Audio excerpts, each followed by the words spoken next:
I have a sad story about a garden gate that's on the right hand side that only lasted 5 years and it needed replacement.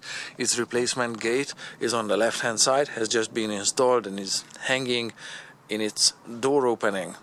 The reason why this needed replacement is there wasn't anything wrong with this garden gate in the first place.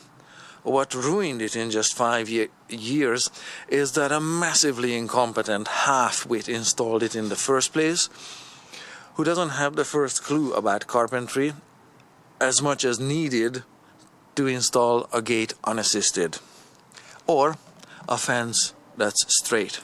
So let me show you what went wrong with this garden gate, and I will also show you some visual clues that can help you maybe thin out or spot some of these people in your life if they are present. So, what went wrong with the garden gate on the right hand side is that this is a right hand hung gate. You can see that the Z shape, this horizontal piece, the cross brace, and the other horizontal piece is like a Z or a Z letter backwards.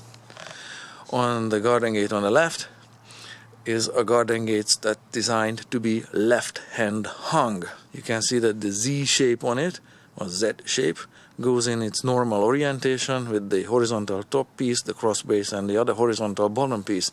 And you can see the hinges, one up top, one down below. This is a left hand hung gate, and that's what should have been installed here in the first place. This is a right hand hung gate that works flawlessly on the neighbor's identical mirror opposite lot. That right hand hung gate installed with right hand hinges. The hinges are not right hand, but you get it. It opens in this orientation. The hinges are on the right hand side when you go out, and here the hinges are on the left hand side. Now you can see that the hinges were on this right hand gate on the left hand side. This is where the hinge was, and that's where the bottom hinge was as well. And that's what ruined this gate in the first place. The person who installed it came back and tried to remedy the situation. The gate was sagging. The gate was, of course, hitting the fascia board here, and was unable to fix the situation because he doesn't have the first clue about carpentry as much as what they teach in first year, somewhere around maybe not week 1, week 3, page 50 in books, something like that. So the reason why this Z shape or this cross brace is backwards in the left hand hung and the right hand hung orientation has to do with load bearing. Let me just explain it a little bit. The gate is heavy, not especially heavy, but it weighs something, and all the weight is held by the hinge on the left hand side. This situation is similar to, sorry about the weird angle, but I'm trying to come around the camera and be in the frame a little bit. So this situation is similar to this being my shoulder joint and the gate being some weight that I try to hold out here in this position with my arm somewhat close to horizontal, something like that. So a shopping bag, no matter how light, is going to weigh something. Eventually I'm going to get tired and I'm going to lower my wrist. This is how the gate, as it's hanging and held only here, is going to sag. What's holding the gate from sagging is this cross brace. Now if you're holding a shopping bag in this orientation roughly, where would you like your arm to be supported? Here, in your armpit? That doesn't help with the shopping bag, you see.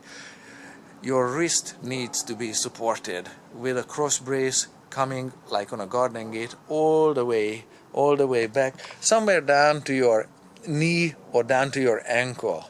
Okay, that's the function of this cross brace. Okay, I hope that makes sense with this shopping bag analogy.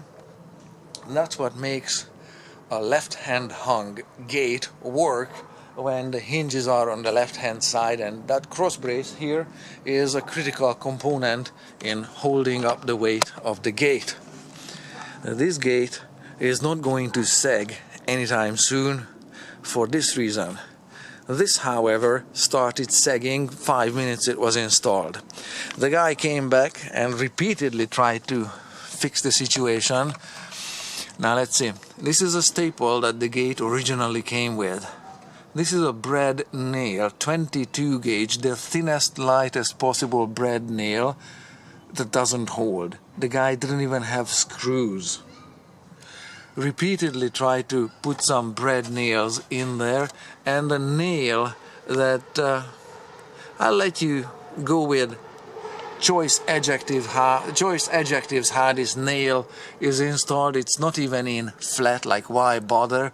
No matter what a person tries here, it's going to be pulled out of the door because it doesn't really support the weight of the door acting around here in this kind of direction.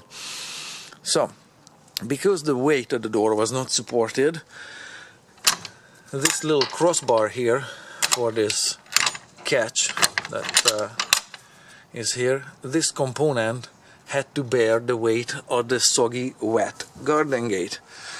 As a result, this was installed here, and then at one point it had to be moved there because it doesn't matter where it was installed, the weight of the gate was splitting this wood because all the weight was resting on these two screws. So the wood was after a while glued. You can see some glue residue on this one. No amount of Mickey Mouse glue or caulking, or I don't know what kind of residue this is, some kind of a hot melt glue, I don't know, but none of this works because the original problem is this door shouldn't be in a left hand hung situation. Not only that, but the hinges were installed with 12 hinge screws, but they are 7 different kinds of screws of different length, like these ones are longer, those ones are shorter, and different diameter, like why bother. This was also one of the hinge screws, and you can see that they don't have the same head size. This is Phillips number 2. These two are Robertson number 2 screwdriver head, so why bother? Not surprisingly,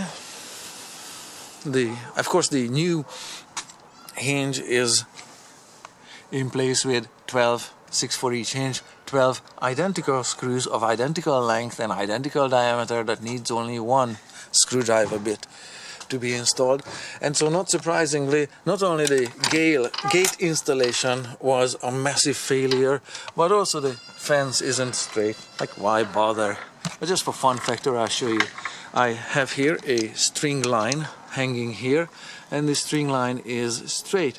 This post here is a little bit out of alignment. You can see the line is catching. Don't worry about the line sagging, but the line is straight. So if I zoom in to about the middle post there, you can see that the middle post there is about 2 inches away from being straight. Never mind the fence panel itself, this fence panel itself being slightly crooked this way, bending or bowing in towards the garden over there, but yeah, the whole post is leaning in by about 2 inches. So apparently guy doesn't know how to use a string line or doesn't own one. That's probably more likely. So these would be just some visual clues to help you maybe not thin out such people from your life, but can help you spot one of those in action just before you spend another, I don't know, $100 on a pre-manufactured gardening gate that's completely unnecessary to replace if installed properly. Plus labor, plus whatever, plus your time, plus calling the guy repeatedly for trying to do a fix that the guy doesn't have a clue about what should be done about it. Same on the bottom corner of the brace, although that's not failing that much, but yeah, it's and it's not the gate's fault. The gate is flawless, or was flawless when it was made, pretty close to. So, thank you very much for watching. That endeth the lesson. I hope this helps.